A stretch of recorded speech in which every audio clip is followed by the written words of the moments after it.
Welcome to the setup guide for Klemco's WetBlast Flex Water Injection Abrasive Blast System. This video outlines how to set up and then begin operating the WetBlast Flex system. It covers preparing the worksite and WetBlast system, preparing the blast hose and remote control lines, preparing the water supply, and connecting to the compressor, starting the system. Note that this video is not a replacement for reading the WetBlast Flex Operations Manual, which should be read in full by anyone who uses the machine. Failure to comply with the instructions in the Operations Manual can result in severe injury or even death. Preparing the worksite. When setting up the equipment at the worksite, take note of the direction of the wind and be sure to locate the air compressor upwind of the blasting operation. This precaution helps prevent contaminated air from entering the compressor intake. Sometimes a pop-up valve can shift during shipping. Check the alignment of the pop-up valve to ensure that when it is activated, it will be centered on the pop-up seat. If the pop-up valve is not properly aligned, it could prevent the machine from pressurizing. Preparing the WetBlast system. Make sure the choke valve is open. Check that the abrasive metering valve is closed. Make sure the safety petcock located on top of the inlet valve is open. This will prevent accidental activation of the blast machine. Install an air supply hose coupling at the blast machine inlet piping. Make sure it is compatible with the compressed air supply hose that connects the compressor to the compressed air filter. Adjust it so that it's wrench tight. After applying thread sealant to the connector, install the 5-foot hydraulic starter hose.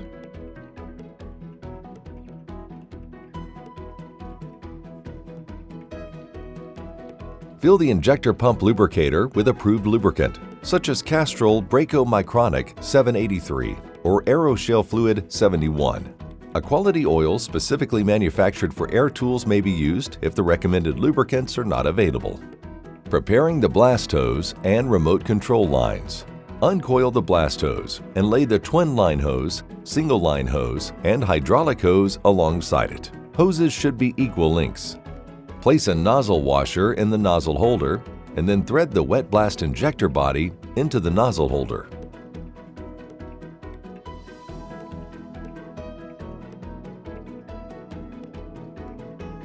Band the control handle to the blast hose close to the nozzle holder. Use the 2 nylon ties provided. After the control handle is firmly attached, clip the tie-ends so that they do not snag the operator's clothing or interfere with the operation of the control handle. Attach the hydraulic hose to the flow control valve.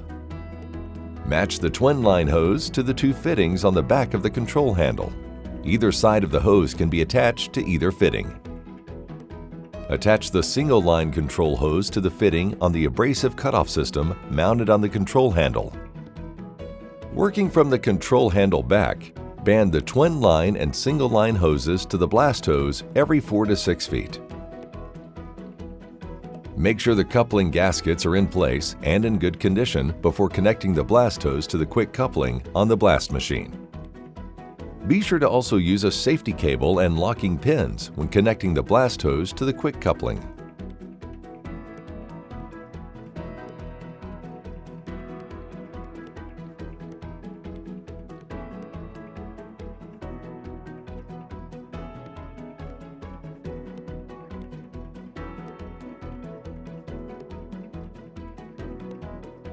Attach the hydraulic hose to the 5-foot hydraulic starter hose, and then connect the hoses using the connector. Attach the twin line control hose to the 2 lower fittings on the blast machine's cross panel. Either side of the hose can be attached to either fitting. Attach the single abrasive cutoff system line to the upper fitting on the panel.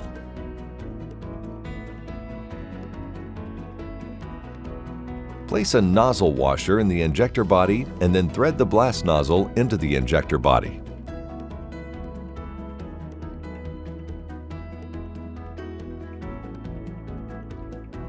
Uncoil the high-pressure breathing hose between the CPF filter and where you'll be blasting. Connect the high-pressure breathing hose to the CPF filter and then connect the other end to your blast hood or climate control device. Remember, OSHA requires that grade D breathing air be supplied to the CPF filter and a CO monitor be used to monitor the air being supplied to the respirator. Preparing the water supply. Option 1. Using pressurized water. If pressurized water from a faucet, is available, a water hose may be attached directly to the ancillary water connection on the platform. Make sure the water tank supply valve is closed. A water supply from a pressurized source must not exceed 150 psi. Pressurized water can pass through the pump when the pump is not running. When water from a pressure source is used, the flow control valve must be turned off as soon as the operator stops blasting. Failure to shut off the flow control valve can cause water to enter the blast hose and possibly the blast machine. Option 2. Without pressurized water. If pressurized water is unavailable at the work site or your application requires a rust inhibitor, fill the water tank by unscrewing the lid on the top of it and filling the tank with water. Be sure the ancillary water connection on the platform is closed. After the tank has enough water, remove the hose and twist the lid back on the tank. Connecting to the compressor. Connect an air supply line from the compressor to the air hose connector previously installed on the blast machine's inlet filter. Check that all compressed air supply hose connections are secured with a safety cable to prevent accidental separation or disconnection. Starting the system. Operators and anyone else who may be exposed to the hazards generated by the abrasive blasting process must wear appropriate protective gear, including abrasive-resistant clothing, leather gloves, eye and hearing protection, and a NIOSH-approved Type CE supplied air respirator. Close the air valve on the compressor. Start the compressor following the instructions that came with it.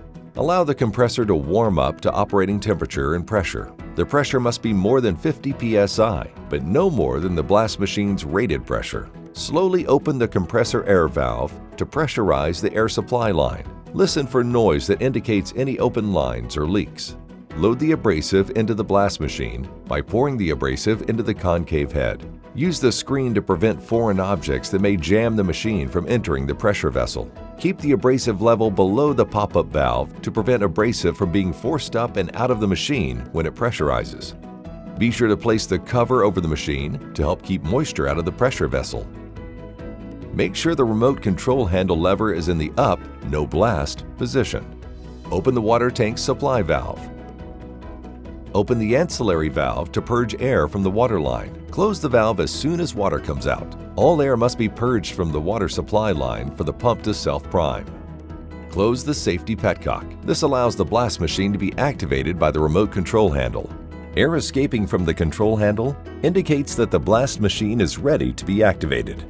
Open the ball valve. This supplies air to the CPF filter. Adjust the pressure on the CPF filter according to your supplied air respirator's operating instructions.